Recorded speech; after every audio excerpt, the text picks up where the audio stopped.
Les changements climatiques, c'est un problème urgent et avec ma recherche, je compare différentes interventions pour réduire la consommation d'énergie fossile, que ce soit des ménages ou des entreprises.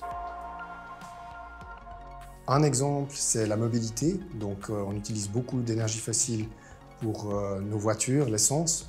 Et une transition vers l'électromobilité, ça réduirait considérablement l'utilisation d'énergie fossile. La question que je me pose, c'est de savoir si subventionner l'installation de bornes de recharge fait plus de sens que de subventionner directement l'achat de véhicules électriques. Donc, pour étudier ça, en fait, on utilise des données de Norvège, qui est le marché le plus avancé en termes d'électromobilité.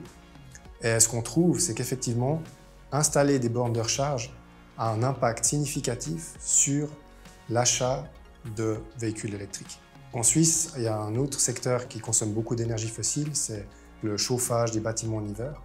Et là, dans un projet, j'ai cherché à quantifier ce qu'un investissement dans l'efficacité énergétique amène en termes de réduction de consommation d'énergie. Je viens de lancer un projet qui s'occupe des actions volontaires que les ménages pourraient faire pour réduire leur consommation d'énergie fossile. Un exemple, c'est quand on achète un billet d'avion, on nous offre la possibilité de compenser nos émissions, juste à la fin sur le site web. C'est un contexte en fait, où la motivation intrinsèque des consommateurs est très importante.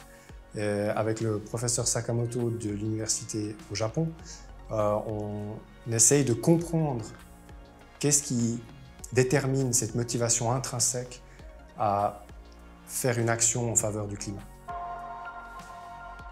Le climat, en fait, c'est un problème global. Imaginons que tous les pays industrialisés arrêtent de consommer du pétrole du jour au lendemain.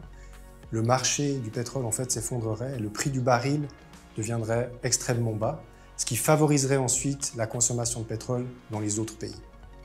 Et donc, ça illustre en fait la nécessité d'une collaboration internationale et d'une intervention forte pour qu'on puisse éviter de reporter tous les coûts sur les générations futures.